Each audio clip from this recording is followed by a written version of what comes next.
Souvenons-nous des souffrances endurées par ces hommes en ce printemps de 1917, épuisés par les combats meurtriers de la Somme et la terrible offensive du plateau du chemin des Dames.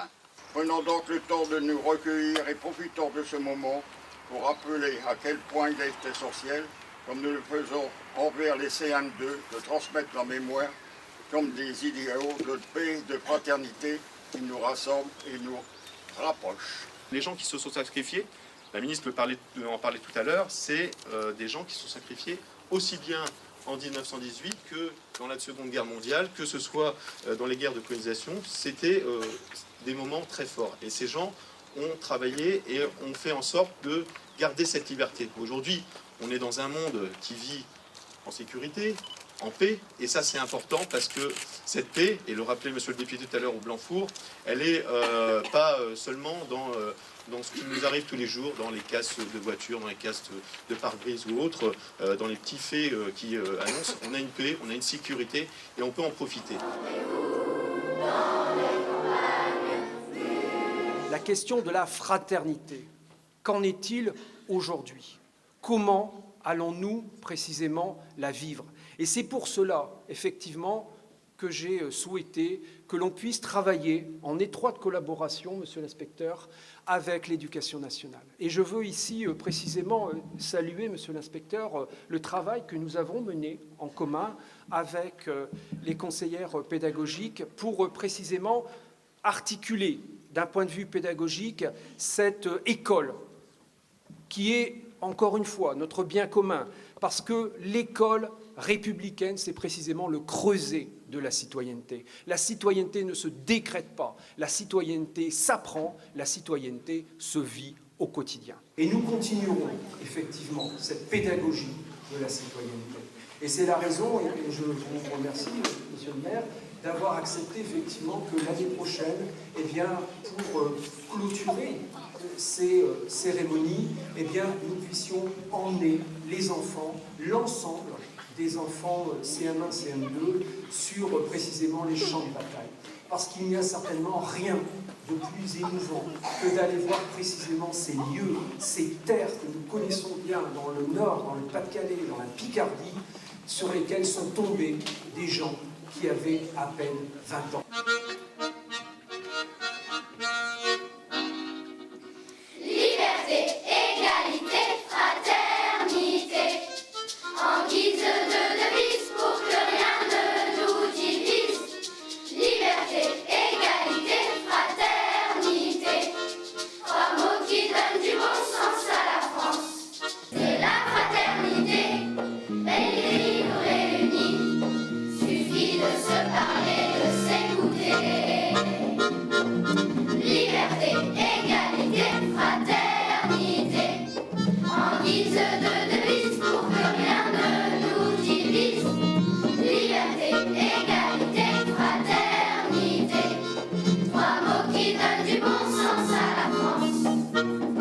C'est pourquoi chaque année, nous organisons un concours destiné aux élèves de CM2 de toutes les écoles primaires de la commune, avec l'autorisation de l'inspection académique pour que les jeunes générations se souviennent. J'en ai assez de cette guerre qui n'en finit pas. La vie est tellement dure. Quand nous recevons des lettres, nous sommes très heureux car nous savons que notre père est encore en vie. Nous ne dormons pas longtemps, mais surtout pas bien. Le pire est que les hommes sont partis au moment des récoltes de blé. Nous aidons notre maman à faire à manger. Nous l'aidons quand elle a peur de mourir aussi. Elle travaille dans les usines d'armement pour fabriquer des munitions, des armes et des obus, mais aussi dans les fermes, dans les champs et encore dans d'autres métiers. À Ronques et dans d'autres villes et villages de France, où les Allemands avaient réquisitionné les cloches, elles sont remplacées. Cela fait du bien au peuple car quand les Allemands les avaient prises, les habitants avaient l'impression qu'ils venaient de perdre l'âme de leur village. C'est pour ça que ça leur fait tant de bien de retrouver leurs cloches, comme celle de Saint-Pia et du Blanc-Four à Ronques. Je vais faire un exposé sur le monument aux morts pour expliquer les symboles. Par exemple, l'épée symbolise le courage militaire, l'épi de blé pour la jeunesse fauchée et bien sûr un rameau d'olivier pour la paix.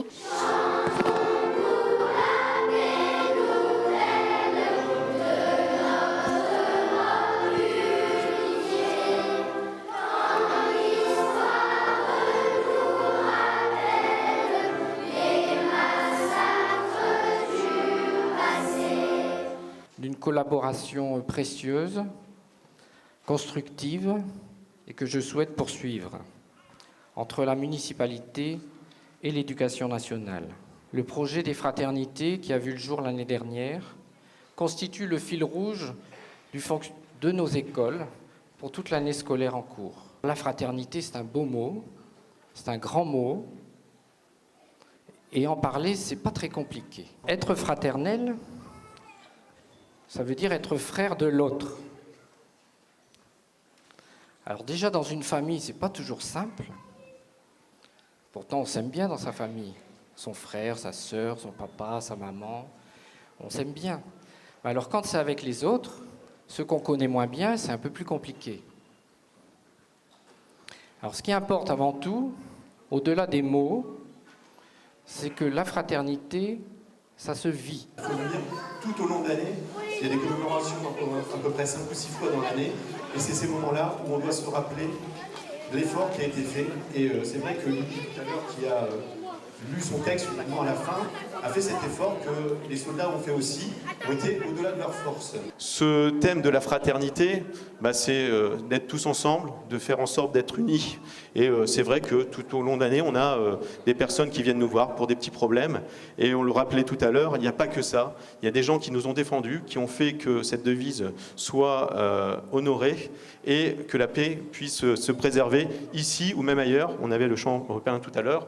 Et c'est aussi ça, le devoir de tous, de préserver cette paix. Je pense aussi aux agents et aux policiers qui sont autour de nous, à la police municipale, mais à la police qui sont à nos frontières, le dispositif Sentinelle qui nous défend tous les jours. Et c'est aussi eux, maintenant, quand on les croise, quand on traverse nos frontières, quand on est dans nos rues, qui nous protègent et qui préservent cette paix.